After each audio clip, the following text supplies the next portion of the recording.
Muita gente me pergunta todos os dias por que eu não votaria em Bolsonaro. Bem, eu quero começar esse vídeo elogiando o Bolsonaro em duas coisas que eu acho que ele é bom. A primeira coisa é, Bolsonaro sempre foi uma oposição combativa. Ele sempre teve coragem de falar coisas sobre o governo que muita gente se calou por muito tempo. Além disso, Bolsonaro sempre fez uma forte campanha em relação à revogação do Estatuto do Desarmamento, que é um grande engano. Eu pretendo falar disso em outro vídeo. Agora, por que eu não votaria em Bolsonaro se eu vejo essas qualidades nele? Bem, para começar, Bolsonaro é deputado federal. A sua atuação como parlamentar é pífia. Ele nunca aprovou um projeto de lei sequer. Aí muita gente vai argumentar, ele nunca aprovou um projeto de lei porque ele não é sujo como os outros, porque ele não está disposto a entrar em negociatas. Se um cara nunca conseguiu aprovar um projeto de lei como deputado porque não consegue se relacionar com os outros deputados, como você espera que ele tenha governabilidade quando presidente? Comece pensando por aí. Após isso, eu sou um cara libertário. Eu defendo pautas de liberdade econômica e de liberdade civil. Bolsonaro se mostra muitas vezes contra essas pautas. Por mais que ele queira se dizer um defensor do livre mercado, ele se absteve de votar a favor da terceirização, assim como se absteve de votar a favor do Uber. Essas pautas, ninguém pode virar as costas para essas pautas e ainda assim se dizer um defensor do livre mercado. Em 2014, em uma entrevista à Infomoney, Bolsonaro disse que era contra privatizações. Em 2015 ele mudou de ideia.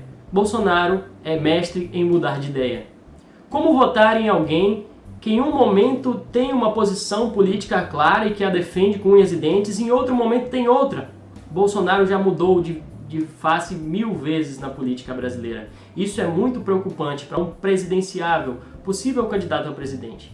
O Guia Politicamente Incorreto da História do Mundo fez uma pesquisa com os deputados brasileiros e colocou eles diante de frases do fascismo. E quando eu falo fascismo, não é aquela coisa de ser de direita, que aí você é um coxinha fascista.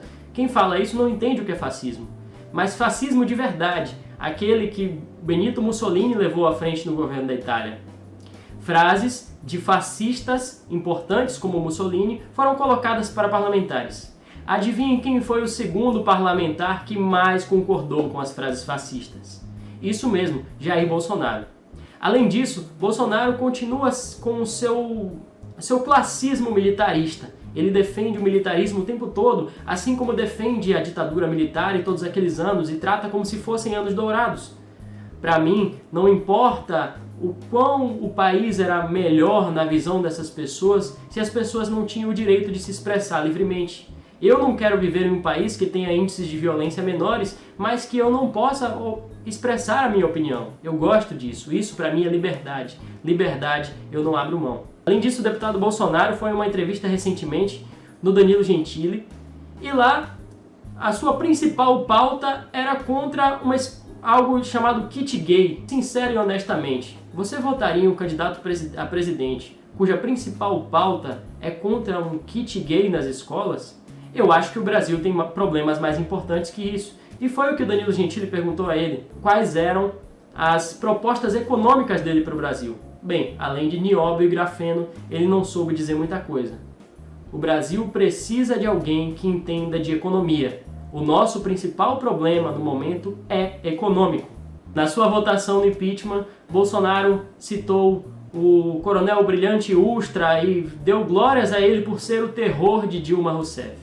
Muita gente irá dizer, e inclusive existem livros publicados pelo coronel Brilhante Ustra contando outra versão da história, mas o elogio de Bolsonaro a Ustra não foi por ele ser um exímio argumentador e por isso a esquerda tinha medo dele, mas sim por ter torturado Dilma Rousseff. Possivelmente torturado. Eu não quero entrar no mérito se ele fez isso ou não, mas o elogio de Bolsonaro foi sim a sua função como torturador. Eu não tolero quem defende torturadores. Diante de todas essas questões, me vem algo à mente. O maior problema da direita brasileira é comprar qualquer um que diz odiar a esquerda.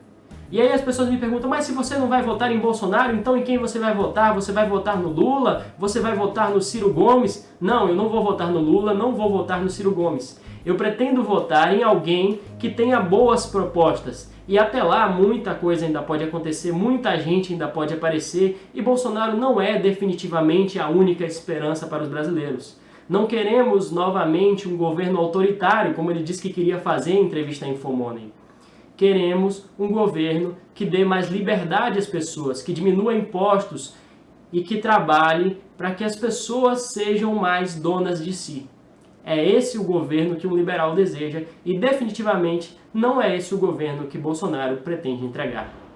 Por essas e outras razões, eu não votaria em Bolsonaro.